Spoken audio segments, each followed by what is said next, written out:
Ahora sí. Me parece que ya deberían ver la portada de la presentación. Es correcto, ya ahí se ve. Perfecto. Sí, ahí está. Entonces, doy la bienvenida. Buenas tardes a todos. Bienvenidos a un webinar más. El tema del día de hoy son las ventajas de las herramientas digitales en el cumplimiento de SOFOMES. Vamos a abarcar temas como el software especializado, incluyendo inteligencia artificial y machine learning, el uso de la firma electrónica, firma digital y blockchain en títulos de crédito y contratos, así como de ciberseguridad efectiva, una propuesta de ley. Es un gusto presentarles al doctor David Merino Telles, director de cumplimiento y prevención del lavado de dinero en TM Sourcing. Bienvenido, David, podemos comenzar. Muchísimas gracias. Quiero compartirles primero el por qué estoy fuera de la oficina. No sé si se enteraron por ahí de un hackeo que hubo al gobierno federal, que cabe aclarar, no es el primero que sucede. Ha habido muchos incidentes a muchos países, pero en particular se conformó un grupo especialista en ciberseguridad. Y bueno, yo estoy representando a parte de ese grupo exactamente para efectos de prevención del lavado de dinero, todo el tema de cibermonedas y estas cosas. Miren, ya encontré aquí dónde instalarme. Entonces me salí ahorita de la sesión de Congreso para poder estar aquí con ustedes. Desde aquí la tomamos y vamos a trabajar y desarrollar. Bueno, yo soy David Merino, director de prevención del lavado de dinero de TM Sourcing, y muchísimas gracias por estar aquí. Presido también la Academia Mexicana de Derecho Digital y Tecnológico. Voy a tratar de conectarme a la red de mi teléfono a través de la computadora, a ver si es posible, para ver si podemos tener una mejor sesión. Pero bueno, ¿cuáles son las ventajas de herramientas digitales en cumplimiento de SOFOMES? Pues nosotros estamos hablando de SOFOMES, obviamente tenemos que hablar de la seguridad, de la protección, de todo lo que implica el dar certeza. Y esto cambió también, como ustedes ya lo han escuchado muchas veces, a raíz de la pandemia. ¿Por qué? Porque obviamente se fueron desarrollando diversas herramientas muy diversas. La que sigue, por favor. Listo. Tenemos que hablar nosotros de los software especializados. A ver, ¿qué sucede con muchas de las actividades que tradicionalmente se desarrollaban desde que eran SOFOLES y ahora SOFOMES? Obviamente, dentro de las situaciones que se fueron desarrollando o que se fueron dando, tenemos nosotros el tema de onboarding. Como ustedes saben, el onboarding digital es un tema que llegó para mover muchísimas cuestiones, que llegó para que se trabajara de muchísimas maneras y que de una o de otra forma, pues llegó para quedarse. Sin embargo, no nada más tenemos nosotros que cumplir con lo establecido en la Ley General de Protección de Datos en posesión de sujetos obligados, o en el caso de las SOFOMES, la Ley Federal de Protección de Datos en posesión de particulares, sino que específicamente se han ido desarrollando software especializados que son aplicables de forma directa a lo que son eminentemente las SOFOMES. Estos software especializados, pues obviamente dependen mucho de lo que es el machine learning y también la inteligencia artificial. Y ahí es donde también tenemos nosotros que jugar con qué tipo de SOFOM somos, ¿sí? Es importante que nosotros veamos que tecnológicamente vamos a tener que estar trabajando con temas digitales, seamos el tipo de SOFOM que seamos. ¿Por qué? Porque de una o de otra forma, así lo va a empezar a señalar la normatividad.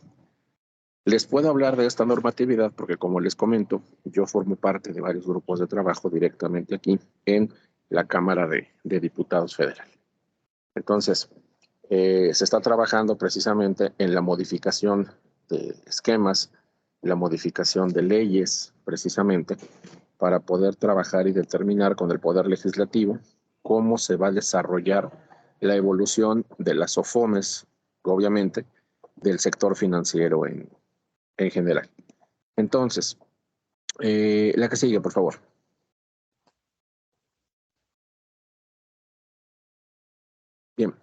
Es importante que nosotros que nosotros distingamos lo que es propiamente el tipo de entidad que somos. Para ello tenemos que trabajar con algo que todos ustedes conocen, que es el enfoque basado en riesgos. Cada uno de nosotros pues debemos tener en nuestra entidad nuestro debido enfoque basado en riesgo. Y esto es precisamente para poder comprender a nivel digital y a nivel tecnológico qué tipo de herramienta requiero. Este tipo de herramientas no se refiere única y exclusivamente a temas de onboarding, a algoritmos que de una o de otra forma pudieran ayudarnos a lo que es la determinación de capacidad económica o el tema crediticio. También pueden ser temas de ciberseguridad, pero más allá yo me quiero enfocar al tema de prevención del lavado de dinero. Mucho se ha dicho con respecto al tema de prevención del lavado de dinero que va a haber un software o van a existir distintos softwares que puedan sustituir precisamente, ¿sí?, el trabajo del oficial de cumplimiento. Yo soy de los que sostiene que no. ¿Por qué? Porque si bien es cierto que la inteligencia artificial y el machine learning de una o de otra forma son programas que van aprendiendo, por llamarlo de alguna forma, y que en muchas ocasiones se van autodesarrollando, también es muy importante que nosotros nos demos cuenta que este tipo de softwares no van a tener el componente humano, que creo que ese es un componente fundamental que nosotros tenemos que determinar. Ahora bien, también es muy importante que nosotros nos demos cuenta que nosotros como SOFOMES tenemos distinto tipo de personal y distintos tipos de colaboradores. Y la pregunta aquí interesante es, ¿hasta dónde nos estamos tecnologizando? El día de hoy, por ejemplo, le entregaron una nueva autorización FinTech a una entidad que tiene 3 millones de cuentavientes, si ustedes lo vieron en el diario oficial de la Federación. Entonces, y es una FinTech. Hace 2 días, creo que fue, a un banco le autorizaron también tener su banco digital totalmente, que no es el primero. Ya tenemos otro banco, el de hace 2 días fue un banco rojo mexicano, y ya teníamos otro anteriormente, también otro banco rojo español, que ya tenía también una autorización para un banco 100% digital. La pregunta es, ¿qué va a suceder con las SOFOMES que no se suban específicamente al tema digital en los últimos años? Que sigan trabajando de una forma tradicional o que no implementen sistemas novedosos para trabajar de distinta forma. Y también, ¿qué va a suceder con los asesores y consultores que no se suban precisamente al barco digital o al barco tecnológico? Entonces, nosotros tenemos que trabajar con este enfoque basado en riesgo. Tenemos que determinar qué software son los que necesito acorde a las plataformas que obviamente yo tengo. La que sigue, por favor.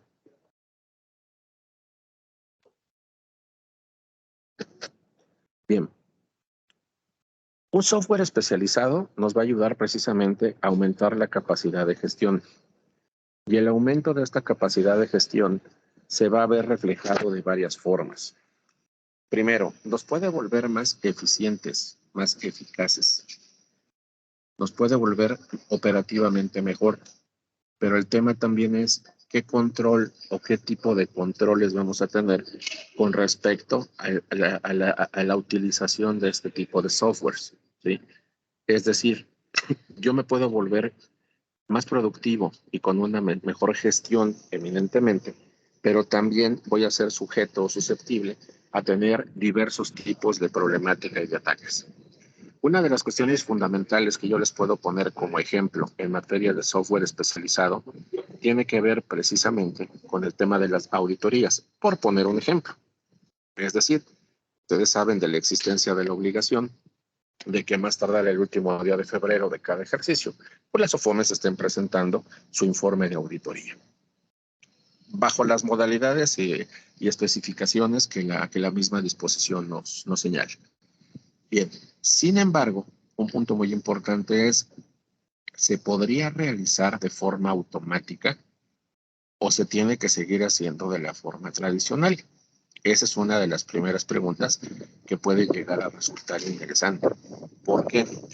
Porque si nosotros lo hacemos de forma automática, entonces, ¿dónde está el factor humano, el factor diferenciado entre un auditor y otro? Entonces estaríamos hablando que prácticamente un algoritmo es el que nos estaría realizando la revisión o la auditoría. Probablemente no sea específicamente lo que nosotros querramos, ¿no? Ahora, una de las cuestiones también aquí importantes es de qué forma del otro lado se pudiera, por ejemplo, en el caso de la auditoría, se pudiera trabajar para perfeccionar, obviamente, el tema de la SOFOM. Bueno, ya existen softwares especializados que nos ayudan precisamente a poder comenzar a integrar todo lo que es la información que tiene que ser presentada al auditor. Y esto es tanto para actividades financieras como para no financieras, como para actividades y profesiones no financieras designadas. Entonces, sí es importante que nosotros nos percatemos de que la existencia precisamente de este tipo de softwares son y van a ser necesarios. Nosotros, por ejemplo, en TM Sourcing, contamos ya con herramientas tecnológicas de primer nivel para la realización de las auditorías. Y obviamente nos permite ser muy, muy eficientes, tanto en tiempo como precisamente en evaluación de los documentos y de todos los puntos a revisar, inclusive en la elaboración del mismo informe. Vamos a ver un poco más adelante que también estos pueden ser firmados conforme a la ley, en firma digital o en firma electrónica. Es decir, los documentos también pueden ser firmados y pueden ser perfectamente válidos de esa forma. La que sigue, por favor.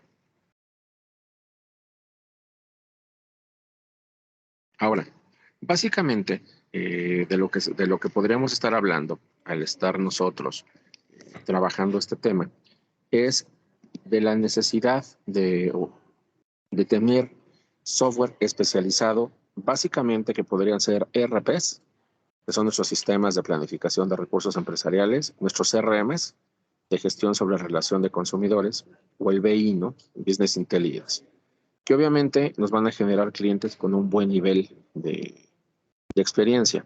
Ahí es donde precisamente nosotros tendríamos que trabajar a efecto de determinar qué tipo de herramienta digital o qué tipo de herramienta tecnológica es la que necesitaríamos. Nosotros lo que contamos y que les podemos ofrecer desde luego, pues son herramientas especializadas en gestión y manejo específico de operaciones que tienen que ver, en el caso del área en la que yo me desempeño a partir de hace unos días como director, pues obviamente de todo lo que es el tema de prevención del lavado de dinero, análisis de operaciones, elaboración de auditorías y la elaboración de los informes de la misma y presentación de la misma. Entonces, de una o de otra forma, pues obviamente estas herramientas y estos softwares especializados van a tener inclusive que empezar a ser utilizados precisamente por todos y cada uno de los que estamos en esta charla. La que sigue, por favor.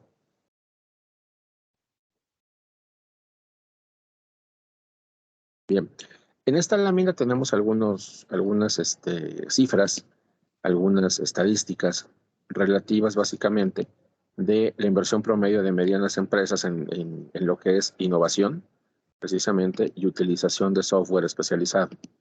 Nos vamos a dar cuenta que básicamente gran parte del uso y cambio de las personas que están haciendo es que están trabajando directamente con lo que son sistemas de ERP.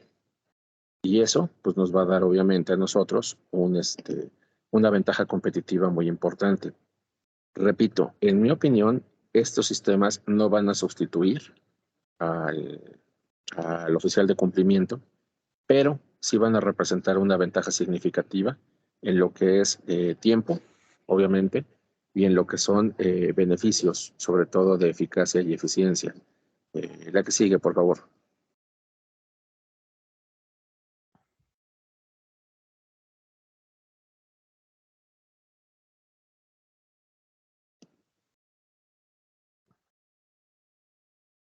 Bien, otra perspectiva que nosotros podemos tomar y que tiene que ver con temas de...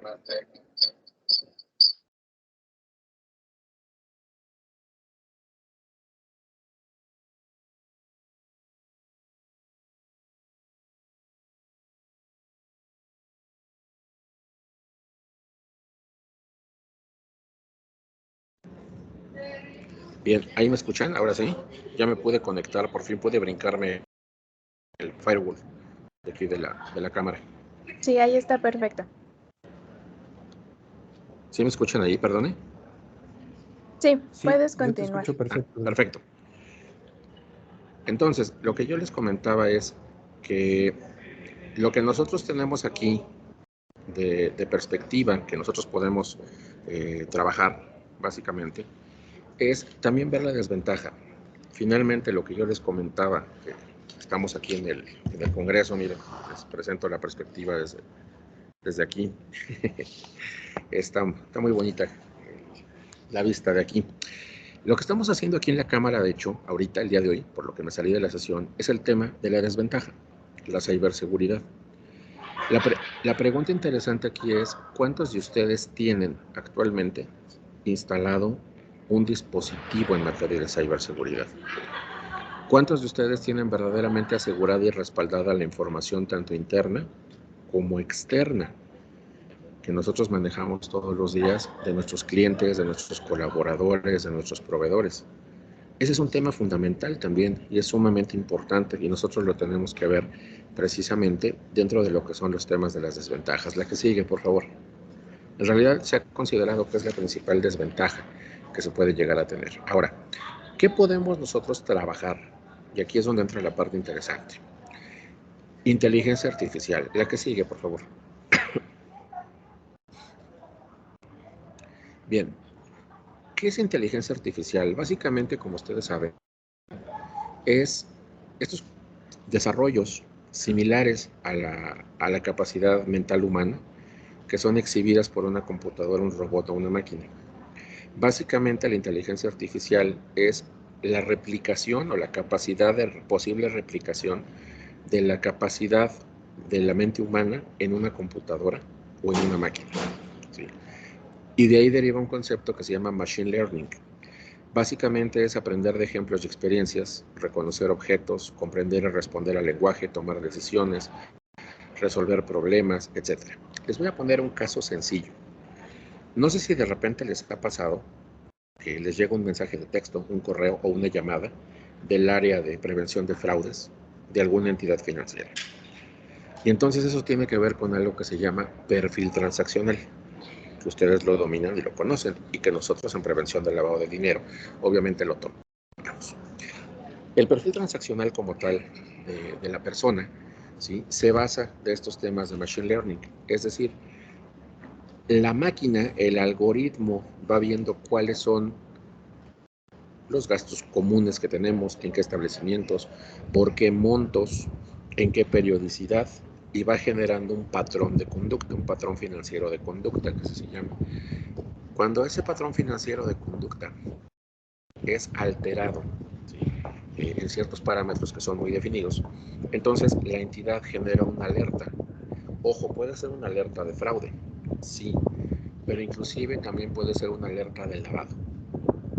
¿Por qué? Porque si tienes cierto perfil transaccional durante X cantidad de tiempo y de repente el perfil transaccional se mueve con lo que nosotros conocemos como operaciones relevantes, operaciones preocupantes o operaciones sospechosas, que son las tres que existen, inclusive las entidades pueden llegar a hacer hasta un de-risking, que también son.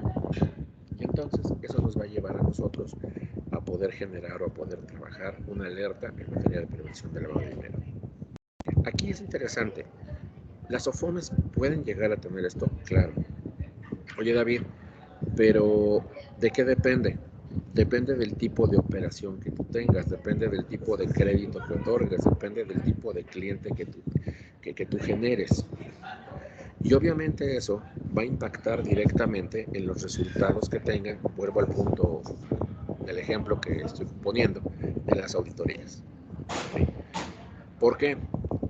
Porque no es lo mismo, por ejemplo, para nosotros que somos auditores, el realizar una determinación de cumplimiento en materia de obligaciones de prevención de lavado de dinero mediante la emisión de un informe de auditoría, cuando tenemos toda la información debidamente soportada, debidamente resguardada y debidamente ordenada, a cuando no la tenemos. Para eso nos ayuda mucho también lo que es la inteligencia artificial y el perfil transaccional. ¿Sí?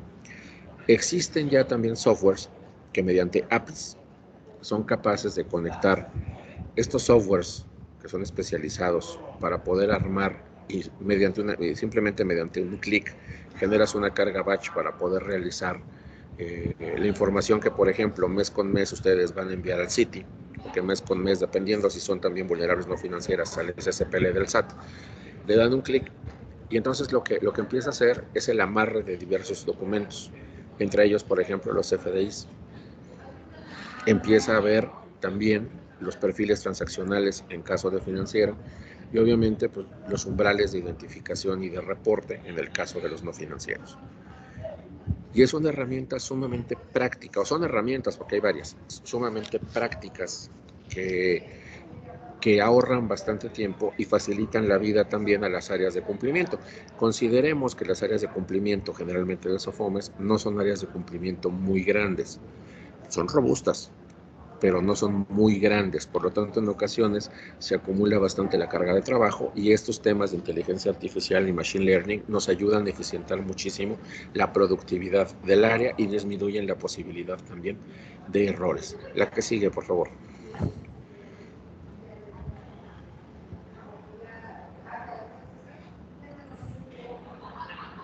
Bien, básicamente nos vuelve más competitivos el tema del software. Y ojo, no tiene que ser nuestro. El código fuente puede ser desarrollado por nosotros o puede ser desarrollado por un tercero. O sea, no se tiene situación contraria alguna al respecto. Pero también es importante que nosotros veamos que la implementación de estos softwares constituye una ventaja, o puede constituir una ventaja competitiva. Y esa ventaja competitiva puede generarme también un beneficio financiero y fiscal. Es decir, normalmente las áreas de prevención del lavado de dinero, las áreas de cumplimiento, de gestión de riesgos, somos vistas como áreas de costo, no como áreas de generación dentro de lo que son las actividades. Bueno, aquí hay un tema importante. El que exista, aunque sea por obligación de ley, porque es obligación, pero el que existan los controles en materia de un estudio de enfoque basado en riesgos, el que tengamos nuestro manual de cumplimiento, el que esté el oficial de cumplimiento, el que estemos haciendo los reportes, en fin, todo lo que es el programa como tal para cumplimiento de PLD es un activo intangible. Y ojo, con la implementación de los programas especializados, en automático se convierte en un activo intangible en términos de la NIF C8, la norma de información financiera. Por ahí chéquense la definición y la van a encontrar. Y van a ver que también en términos de la ley del impuesto sobre la renta, ese activo intangible, si yo lo controlo, me hace competitivo, me da una ventaja sobre mi competencia y me genera ingresos, es un activo intangible. Por lo tanto, el valor, no el costo, el valor que tenga conforme lo establecido en la ley del impuesto sobre la renta, correlacionado con el código fiscal, lo que va a hacer es que voy a poder hacer deducible de mi pago de impuesto sobre la renta al 15% anual el valor de ese activo intangible. ¿Por qué? Porque así lo señala la misma ley. Activo intangible es igual a costo o gasto diferido y costo o gasto diferido es igual a inversión. Tengo por aquí uno. Me voy a acercar porque hay un poco de ruido de eco aquí donde estoy. Bien, ahora, una de las cuestiones también importantes que se tiene que analizar es que esto al convertirse en un activo, que finalmente el activo intangible es cargo o gasto diferido, se impacta en estados financieros. Y la implementación de un adecuado programa de cumplimiento y de PLD más el software nos va a generar precisamente un beneficio tributario. va a mejorar además mi estado de posición financiera en la parte de activos. La que sigue, por favor.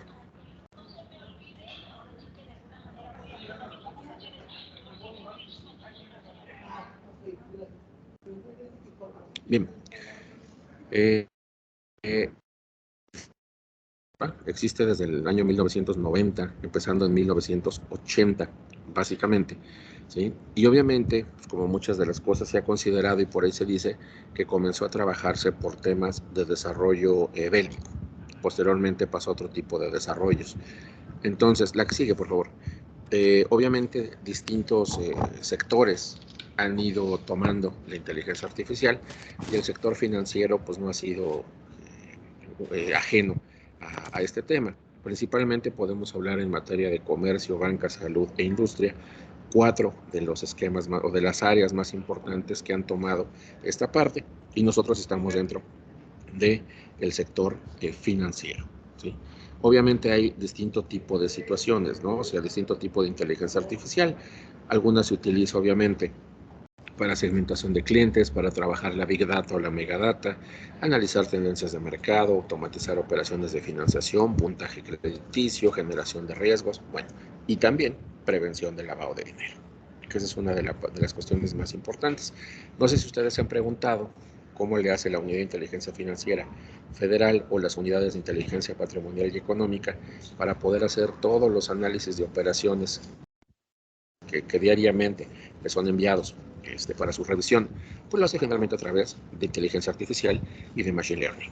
Entonces es importante que nosotros mismos veamos el gran de poder tener estas herramientas y además no son costosas, que es una cuestión importante. Repito, en materia de auditoría, pues obviamente nosotros trabajamos ya desde antes, pero con la pandemia se acrecentó este tema, pues con herramientas digitales y tecnológicas que nos permiten ser muy precisos y obviamente bastante más rápidos y bastante más eficientes en el desarrollo de las auditorías. La que sigue, por favor.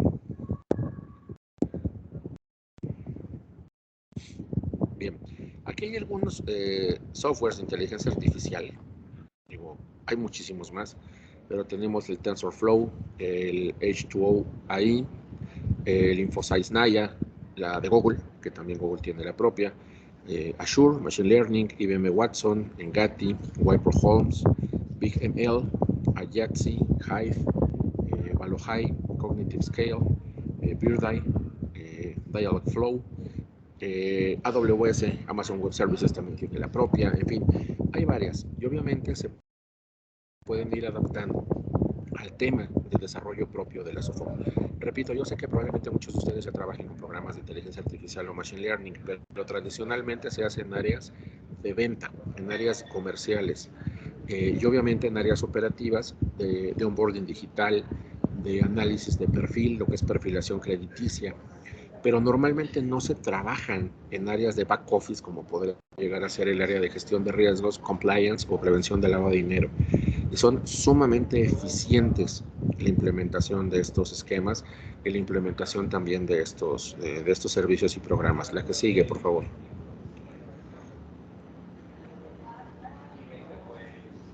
Esta es la explicación de Machine Learning, que ya la di, que básicamente es que el mismo sistema va aprendiendo y reaprendiendo a través del uso y la experiencia sin requerir una programación adicional. Lo hace a través del mismo algoritmo. La que sigue, por favor.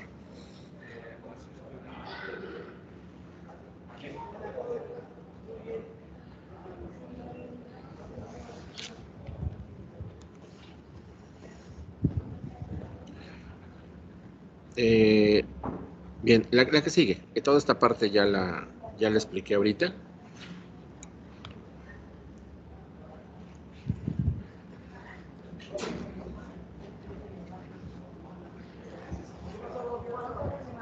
Bien, tenemos 3 formas de aprendizaje automático y aquí entra también lo que es prevención del lavado de activos. Tenemos el Machine Learning supervisado, que básicamente es en el que le enseñas al sistema una imagen, le dices qué hay y supervisas tanto una entrada como una salida. Entonces tú le das la solución deseada para que le haga predicciones. El otro es el Machine Learning no supervisado, en el que das imágenes pero no dices qué hay, o sea, no hay etiquetas. Y ese es el que usamos normalmente en PLD. ¿Por qué? Porque sirve para detectar anomalías, precisamente. Y tenemos el Machine Learning por refuerzo, que básicamente resuelve problemas de optimización a través de prueba y error.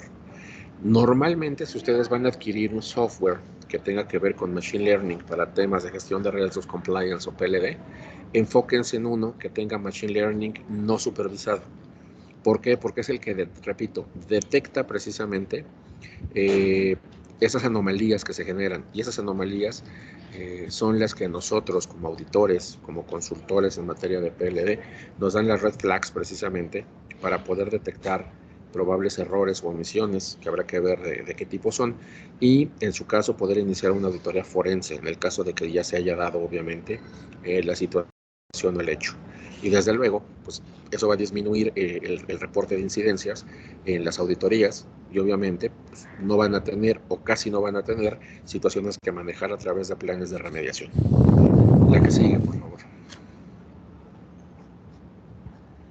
Bien, un tema también importante es que me pueden decir, oye David, es que yo ya tengo un ERP, ya tengo un software industrial, un software de finanzas.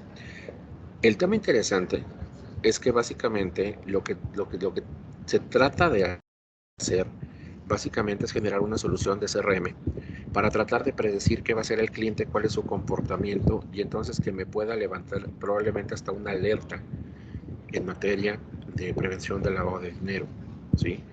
Y esto pues obviamente va a establecer nuevos parámetros operativos con los cuales nosotros, los consultores o asesores en la materia, vamos a tener que trabajar, pero repito, pese a que las áreas son pequeñas en las FOMES tradicionalmente, son robustas, pero nos va a permitir ser mucho más eficaces y efectivos con el trabajo. Es decir, dar tiros de precisión en lugar de estar buscando atinarle algo con un tiro de escopeta, ¿no? La que sigue, por favor.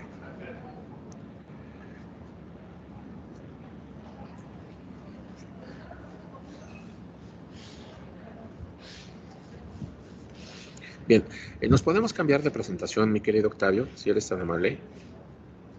Porfa. Sí, por supuesto.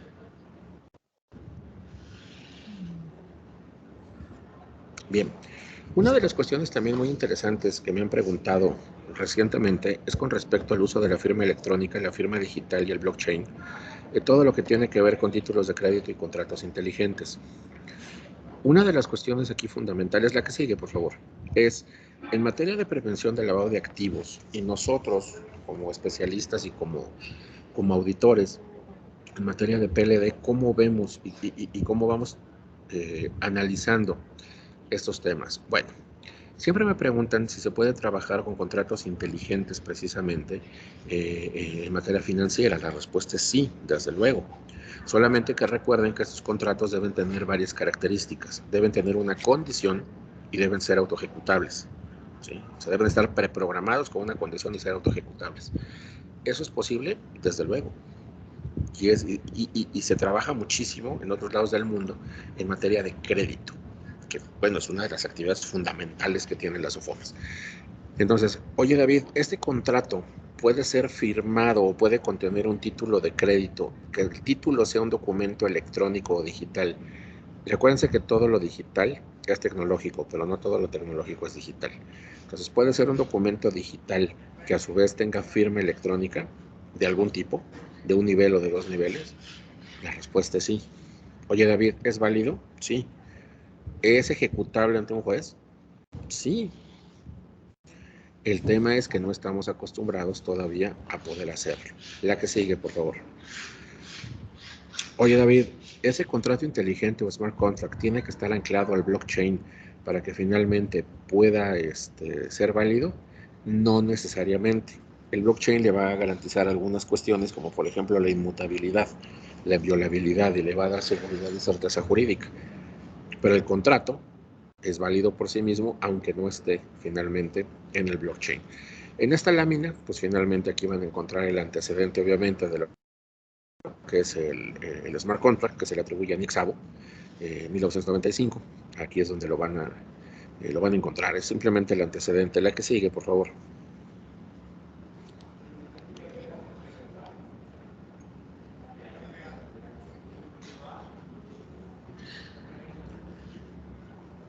Bien. La que sigue, por favor.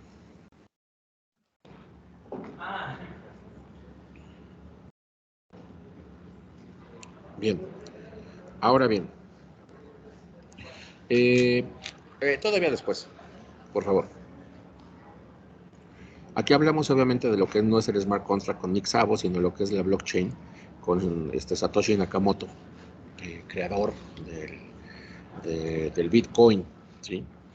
Y nosotros podemos ver que esta cadena de bloques podría tener, o blockchain, podría tener también pues un tema ahí de redundancia, si lo quieren ver así, pero finalmente va a dar obviamente seguridad y certeza jurídica dentro de nuestras propias operaciones. David, ¿es muy costosa la implementación de esto? No, lo era anteriormente, pero han ido bajando y disminuyendo los costos significativamente, de tal forma que ya es realmente muy económico el poder empezar a tener y a generar todo este tipo de situaciones.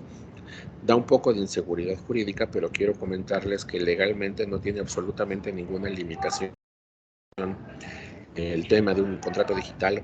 Puede ser contrato digital o smart contract, o sea, son distintos, pero los dos son igualmente válidos. Una firma digital, el que esté o no anclado al blockchain y que tenga o no aparejado una garantía o un título de crédito. Obviamente, si estamos hablando de garantías, podría ser a lo mejor una garantía que se estila, que puede ser hipotecaria, que yo les recomiendo que lo hagan a través de fideicomiso. En vez de constituir una hipoteca, constituyan un fideicomiso, que es muchísimo más fácil la administración, es mucho más fácil la ejecución en caso de incumplimiento. Nosotros en tema sourcing les podemos también asesorar. Es un fideicomiso maravilloso, no pierden nada con consultarlo, y tiene muchísimas ventajas sobre la hipoteca. Y en materia, obviamente, para nosotros, cuando revisamos operaciones como en materia de PLD, pues obviamente el saber que los contratos, si es posible, son smart contracts y estar anclados a blockchain, nos dan de inviolabilidad, que es sumamente importante, ¿no? Además de que el tema de la firma electrónica o digital, pues debe cumplir con ciertos requisitos. La que sigue, por favor.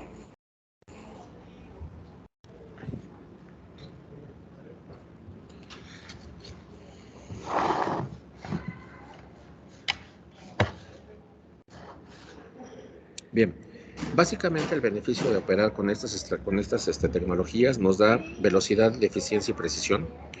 Como ya lo comenté, da confianza y transparencia, da mucha seguridad y generalmente da muchos ahorros sobre las operaciones que tradicionalmente se siguen haciendo de forma escrita. Ahí es donde tenemos una gran área de oportunidad también para trabajar precisamente en materia financiera y en materia de SOFOMES. La que sigue, por favor.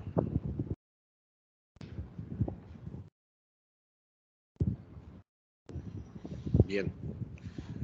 ¿Qué desventajas podría haber de la utilización de este tipo de tecnologías? Bien, pues una de las cuestiones importantes es que requiere una programación.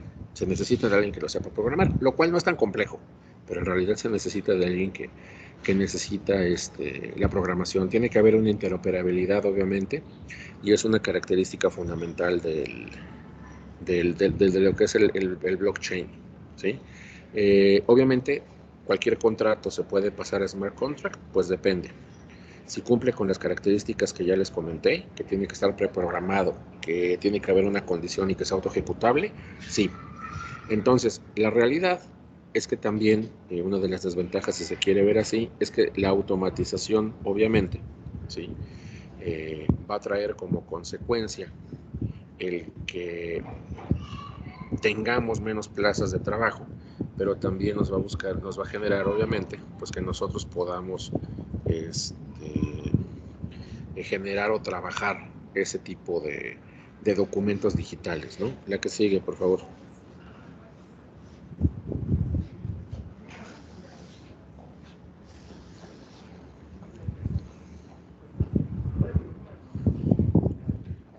Bien. La firma electrónica, como ustedes saben, tenemos nosotros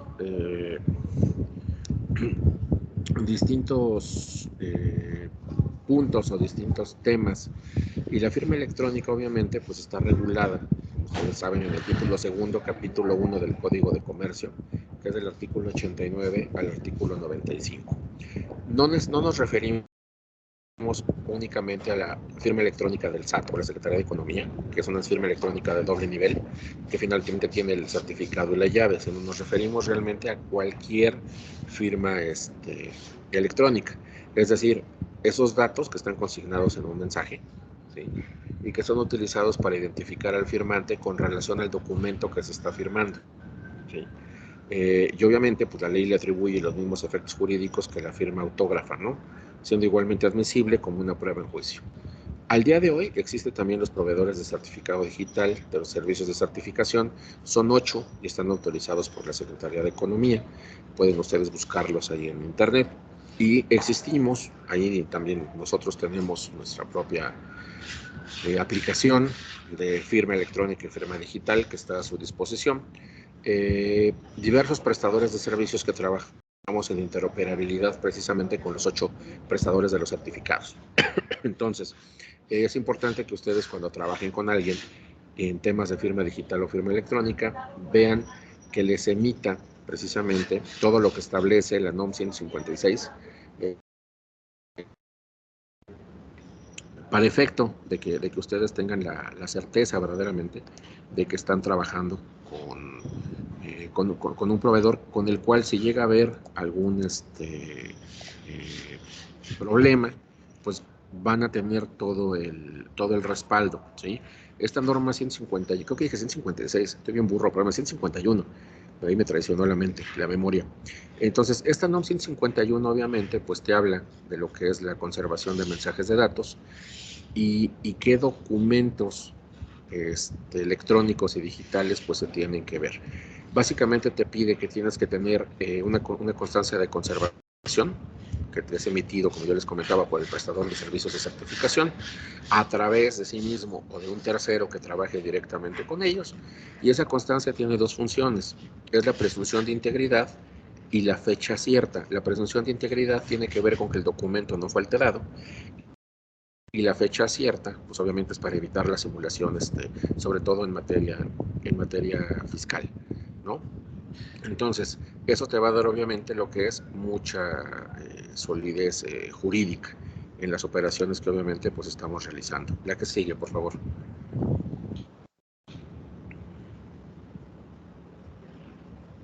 Bien, la que sigue. Este es el tema que yo les explicaba de la NOM 151 y la firma electrónica o firma digital, como le quieran ustedes ver. Es importante señalar también que el artículo 1803 del Código Civil te lo señala. Ahora, en materia de prevención del lavado de dinero, a nosotros nos facilita mucho la vida el poder tener firmas electrónicas o digitales, porque para poder tener, si es la FEA, FIEL o e-firma, como quieren llamarle, la que otorgó el SAT, pues obviamente ya te identificaste ante el SAT, ya tienen datos biométricos, ya tienen todo lo posible, y entonces a nosotros nos da seguridad y certeza jurídica de que esa persona es la persona que dice ser y no estamos hablando de una suplantación de identidad. Cuando no se trata de esa firma, bueno, tiene que haber ciertas características y ciertos principios que la misma entidad, en este caso la SOFOM, debe de llevar a cabo para asegurarse, 1, que sí es la persona que dice ser; 2, que es ella la que está firmando y se lo hace por vía digital o electrónica, que es ella la que tiene el control del dispositivo y la que dio el consentimiento en ese momento. Eso se realiza a través de una serie de verificaciones que se van realizando en las mismas aplicaciones, precisamente. Obviamente la firma electrónica nos va a dar facilidades de traslado, o sea, nos evita gastos de traslado, nos da un elemento probatorio maravilloso para ejecución y para prueba, la facilidad para firma y la conservación de los documentos. La que sigue, por favor. Oye, David, el título de crédito puede ser el título en sí mismo, un documento digital, sin problema alguno. O puede ser un documento tradicional que sea digitalizado conforme lo establece la misma NOM 151. Y puede ser firmado de forma autógrafa y digitalizado, o puede ser firmado de forma digital o de forma electrónica. Entonces, como ya les expliqué, obviamente, ¿sí?, se pueden firmar sin ningún problema, pero siguiendo adecuadamente los protocolos. Y repito, el caso de auditoría forense, inclusive en temas de AML, nos va a dar una certeza y una convicción fabulosa a los auditores. La que sigue, por favor. Este es exactamente el mismo que ya los artículos 38 y 39 de la Ley General de Títulos y Operaciones de Crédito. La que sigue, por favor.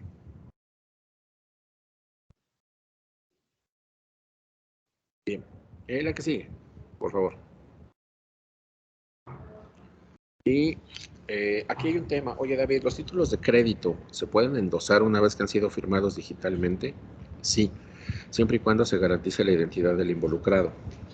Esa es una de las cuestiones fundamentales, repito. Y obviamente, pues su transferencia se tendrá que hacer en una base de datos descentralizada. ¿Sí? La que sigue, por favor. Bueno, aquí está lo que es un pagaré, que ya todos ustedes lo saben, precisamente en la Ley de Títulos y Operaciones de Crédito.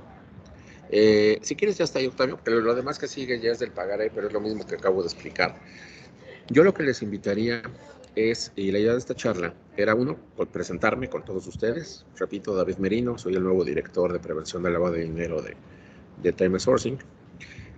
Dos, comentarles que una de las cuestiones que TM Sourcing tiene, pues es que es innovador y a la vanguardia, y que ponemos a su disposición, además de un precio muy competitivo en nuestra materia de auditorías, es que realizamos, obviamente, además de la revisión tradicional, a manita, como decimos nosotros, con el sistema APL, que es a puro lápiz.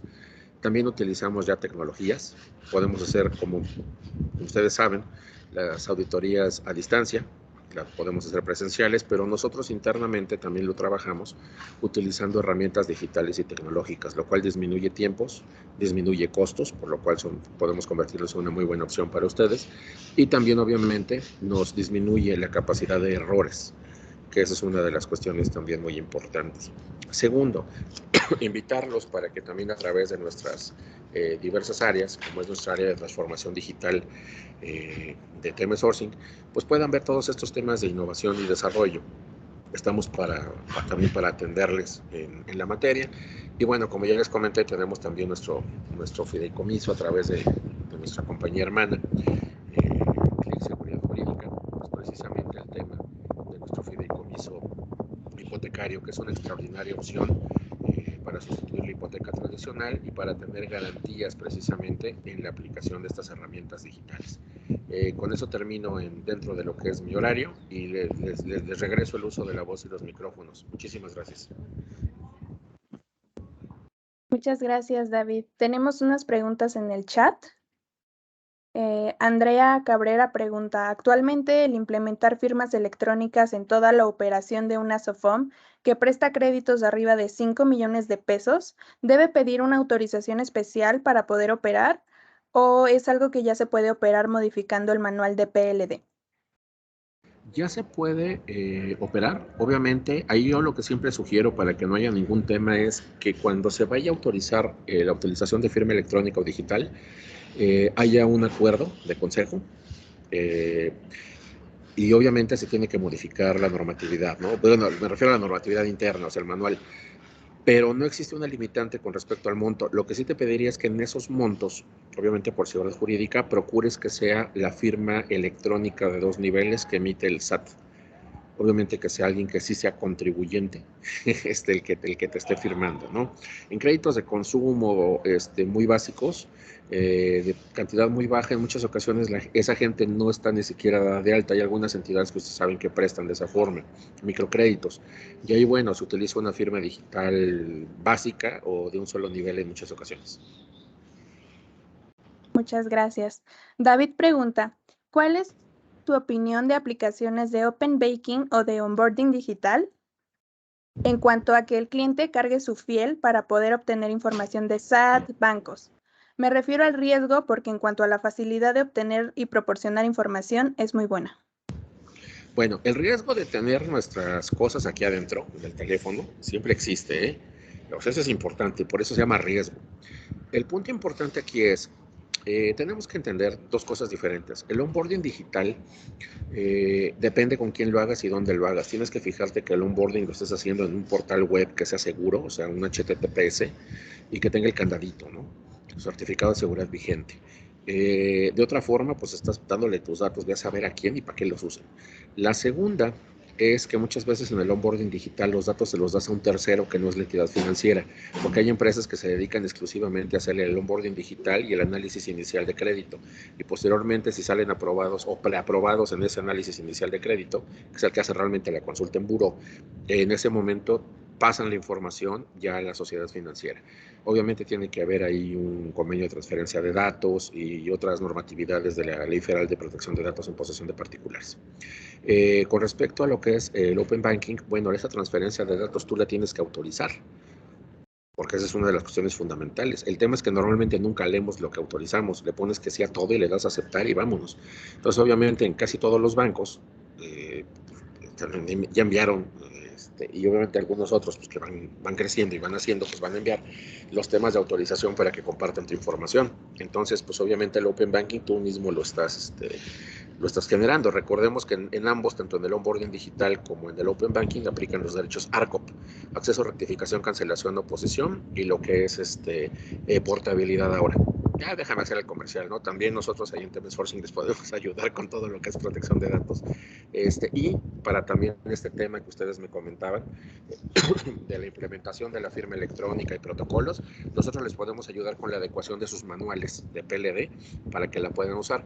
Y la pregunta interesante es, ¿cuántos de ustedes tienen ya dentro de lo que es sus empresas una política dentro del programa de compliance, no de PLD, sino de compliance, de manejo de medios y servicios digitales? Esa es una política que debería estar ya. Muchísimos no lo tienen. Y eso les va a complicar la vida y la existencia cuando implementen temas digitales o electrónicos, tanto internos como de comunicación, como lo que estamos teniendo ahorita. Gracias, David. Tenemos otra pregunta. ¿Cuál es el criterio para asegurarnos de la posesión jurídica del bien cuando se deja una factura impresa endosada en garantía? ¿Por la razón de que se pueden imprimir la misma factura varias veces? Bueno, si estás hablando de, aquí sí es importante, si es un inmueble no hay factura, no hay escritura, pero hay que asegurarnos que existe en el folio real respectivo. Si es un bien mueble como tal, hay que ver qué tipo de bien mueble es y quién la está dejando. Si la está dejando directamente el dueño o propietario, es un tema. Si la está dejando un tercero, porque muchas veces nos ha pasado cuando revisamos operaciones que son terceros, es un administrador. Y el hecho de entregar un bien que no es tuyo a un tercero es un tema de administración de bienes o recursos y por lo tanto es una actividad que debe ser una actividad. En este caso no es financiera, pero la otra persona está incurriendo en un tema de administración de bienes que obviamente pues está sujeto a lo que es la ley de prevención de lavado de dinero, la FPORPI, en el artículo 17, fracción 11, si la memoria no me falla. Entonces sí se tiene que realizar y trabajar de cierta forma el tema. Con respecto a la factura, pues no hay una forma realmente de hacerlo. Yo siempre lo que les recomiendo es que se haga ante notario o ante fedatario, una ratificación nada más para que no salga tan caro y que manifieste bajo protesta, decir verdad que ese bien no se encuentra en garantía alguna. En caso de que se haya sido, bueno, pues allá hay un tema penal que ejercer desde luego porque se comete fraude. Perfecto, David. ¿Hay alguna otra pregunta?